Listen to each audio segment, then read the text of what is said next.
can add to the value of your house. We'll show you how to install solid hardwood flooring. If you haven't prepped your floor, do that first. You can learn about that in our subfloor prep video. Speaking of subfloors, 3/4-inch solid hardwood needs to be installed with nails over plywood, on or above grade in your home, not in a basement and not directly on concrete. Follow the manufacturer's instructions for specifics. Here's a quick overview of the installation. Run the flooring along the length of the room with an expansion gap at the perimeter. Solid hardwood expands and contracts. Stagger the joints at least 6 inches and also avoid H-joints. In other words, don't allow the joints to line up unless they are at least 2 rows apart. It's smart to calculate the width of the last row too. If it will be less than 1 inch, consider cutting the first row by half. Before you get started, determine how much flooring you'll need by multiplying the length times width of the room to get the square footage. Add about 10% extra for any warped or damaged boards. When you have your flooring, let it acclimate to the room temperature and humidity for at least 72 hours. Typically, you remove the flooring from the boxes and stack it in the room. This is a good time to check for any warped or defective boards. Hold on to them. You can use the bad pieces to help pry the last row into place. Also, you might be able to cut off the damaged parts and use the good pieces for your install. When the flooring has acclimated, pick out the straightest boards for the first 2 rows.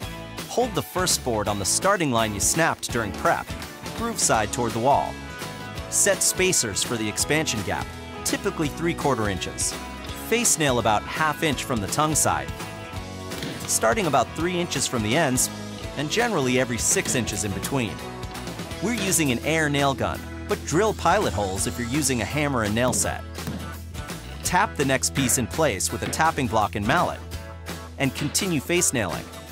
You can fill the nail holes with matching floor putty later. When you get to the end, cut the board to fit. Remember to account for the expansion gap. Place the board face up and cut with a flooring blade. Then install. Now, blind nail at a 45-degree angle every 6 inches.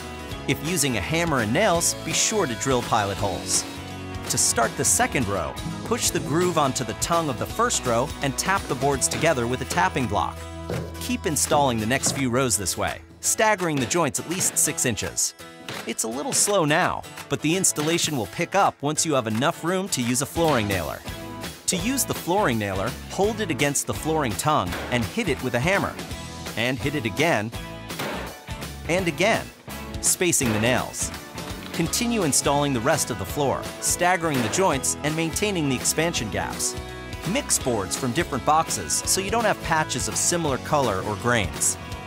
Cut around any obstructions like vents or columns. When you get to the last few rows where the flooring nailer won't fit, blind nail where you can. For the last 2 rows, you'll have to face nail along the tongue side. To fit the very last row, cut the pieces, keeping in mind the expansion gap. Use a pull bar to wedge the pieces in place. Then face nail.